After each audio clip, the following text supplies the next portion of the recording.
La cultura construye al ser humano y lo forma para trascender en la vida. Las artes son la herramienta que finalmente nos lleva a ese camino. La materia, la imagen y el sonido son 433. 3 movimientos de vida, 3 movimientos de emociones. Bienvenidos al podcast 433.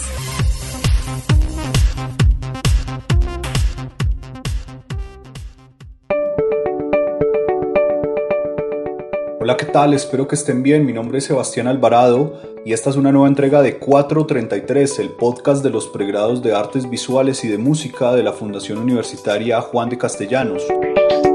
En esta oportunidad vamos a abordar el concepto de contracultura y para dicho efecto vamos a hacer una serie de podcasts. Este es el primero de ellos y espero que sean de su provecho y agrado. Bienvenidos.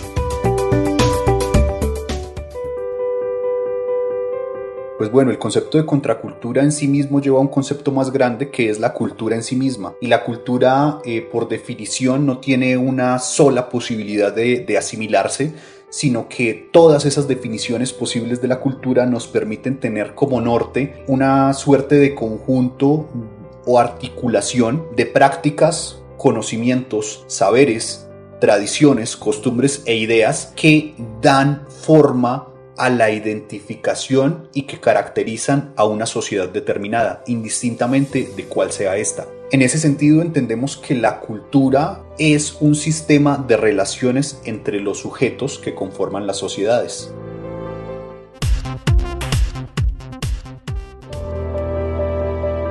Y hay una cosa curiosa allí, y es que la cultura también, ¿cierto?, en medio de esa posibilidad de identificar a determinada sociedad, pues no solamente va a articular todos estos saberes y todas estas posibilidades del entendimiento de las prácticas, los conocimientos, las tradiciones y las costumbres, las ideas, sino que además, ¿cierto?, en esas relaciones entre sujetos, los sujetos, cuanto más relación tengan con esa identificación social, pues van a perder de alguna manera su voz. Y hay un hecho contradictorio y muy curioso, ¿no? Es decir, ¿qué nos hace ser de determinada manera si nos hemos identificado con la cultura de nuestra sociedad? Pues bueno, lo curioso y lo interesante, lo anecdótico, ¿cierto?, lo contrastante allí es que todos los sujetos somos diferentes entre nosotros. Por más similitudes que tengamos, todos somos diferentes, todos pensamos diferente y todos tenemos maneras de hacer diferentes también, ¿no? Y cuando hablamos del hacer, pues estamos hablando de una cantidad de cosas, ¿no? Entonces, en ese sentido, la práctica y el entendimiento de la cultura, cuanto más fuerte sea, pues más va a emborronar a los sujetos. Por eso es que cuando nosotros hablamos del concepto de la contracultura, estamos hablando de un concepto que de una u otra manera pretende contradecir ese sistema hegemónico de identificación social. Y ese concepto de la contracultura va a tener una particular emergencia o va a ganar una fuerza relevante en torno a los años 50 del siglo pasado. Pero esto no es una cosa que vaya saliendo, dijéramos, como de buenas a primeras, como decimos en términos coloquiales, sino que ese concepto de la contracultura está recapitulando sobre cosas que vienen dándose desde antes en la historia, particularmente, por ejemplo, la reivindicación de los derechos civiles.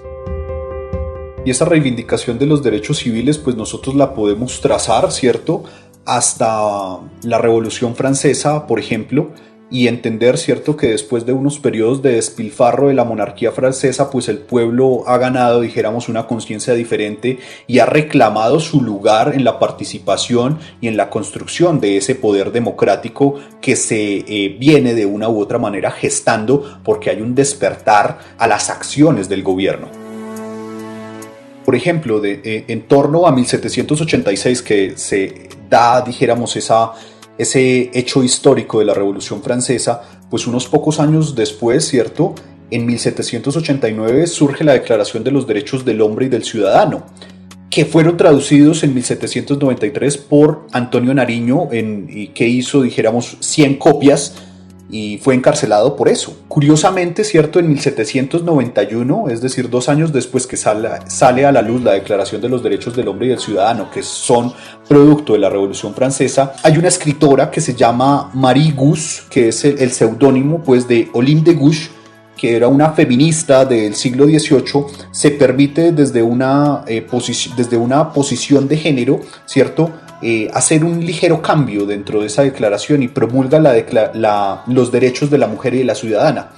Ahí hay una cosa interesante, porque ya esa participación de los derechos civiles y el nuevo entendimiento de la participación de la mujer va a permitir ir construyendo una idea de contracultura.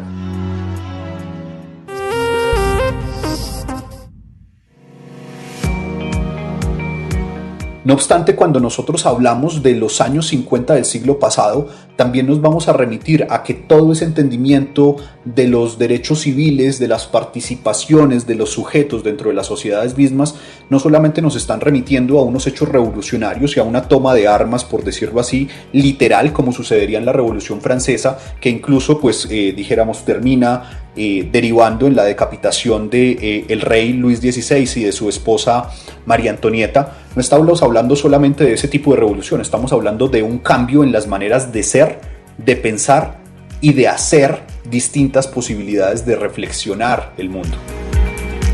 Por supuesto, lo que va a suceder en Norteamérica en los años 50 del siglo pasado es que la sociedad se agota precisamente de estar sumergida dentro del sistema del capital, de la producción, del trabajo de oficina, etcétera, etcétera, etcétera.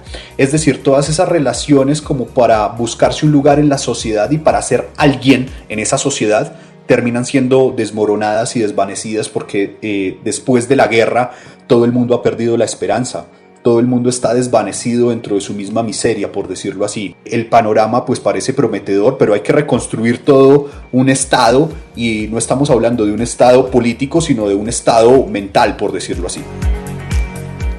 Las cosas interesantes que van a suceder en los años 50 es que un grupo de escritores que se conocen como la generación Beat, Beat se deletrea B-E-A-T, ese grupo de escritores de la generación Beat van a proponer precisamente como un desinterés por ese sistema hegemónico de la sociedad, de buscarse un lugar dentro de esa lógica de la producción capitalista, y pues simplemente dentro de ese desinterés van a estar también configurando una nueva posibilidad de escribir que está trabajando con la innovación, con el genio, ¿cierto? Y con la nueva lectura de la sociedad norteamericana, que siempre fue fascinante, pero que precisamente absorbida por la lectura del capitalismo y del consumismo extremo, pues se ha desvanecido a sí misma.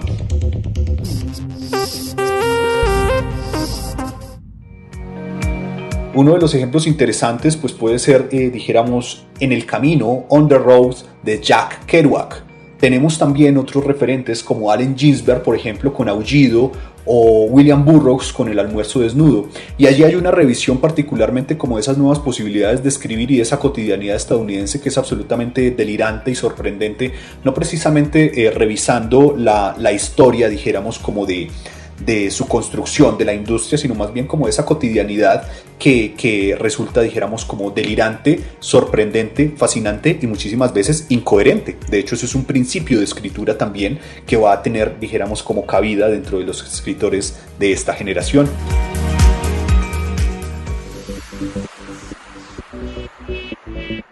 Esta generación también va a tener la participación de mujeres, como por ejemplo Caroline Cassidy, fue la pareja de un escritor también asociado a la generación Beat que era Neal Cassidy. Y esta mujer, ¿cierto?, pues va a estar trabajando de la mano con otras, como por ejemplo Hetty Jones, ¿cierto?, Ellis Coburn, Dennis Levertov y Lucille Clifton, entre muchísimas otras. Y aquí de hecho también hay un suceso, que es contracultural, ¿no? Y es la participación de las mujeres cuando precisamente en el escenario de posguerra el lugar social, dijéramos, que se le había de alguna u otra manera designado a la participación de la mujer era que estuviese permitiendo trabajar en el hogar mientras su esposo iba a trabajar en el horario de oficina. Entonces es muy curioso porque allí las mujeres ya también se están oponiendo, dijéramos, a esa estructura hegemónica de la construcción de un capital y están permitiéndose la generación de un capital intelectual.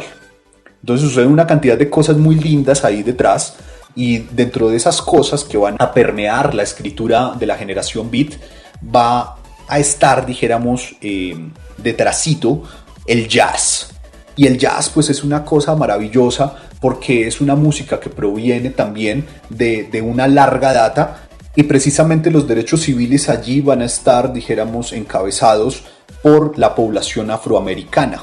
Entonces el jazz va a tener una fuerte incidencia dentro de la generación beat porque precisamente esa capacidad de innovar y de demostrar cierta genialidad a la manera de esta generación, pues el jazz sí que está muy relacionado con esto porque el jazz va a tener, dijéramos, como un principio de improvisación que es el jam.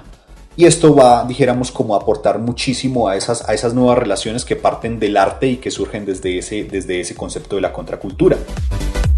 Y el jazz, por ejemplo, su vieja data, dijéramos, en la reivindicación de los derechos civiles afroamericanos, los podemos trazar hasta, por ejemplo, el siglo XVIII con el gospel, que es una música espiritual que surge de las iglesias evangélicas a las cuales asistían las poblaciones esclavizadas en el contexto norteamericano en particular. Y el gospel, en consecuencia, va a dar paso al blues, y el blues al jazz. Y el jazz va a ser partícipe de esa correlación, de ese amiguismo y de esa posibilidad intelectual de estar proponiendo unos nuevos diálogos, en este caso con la escritura.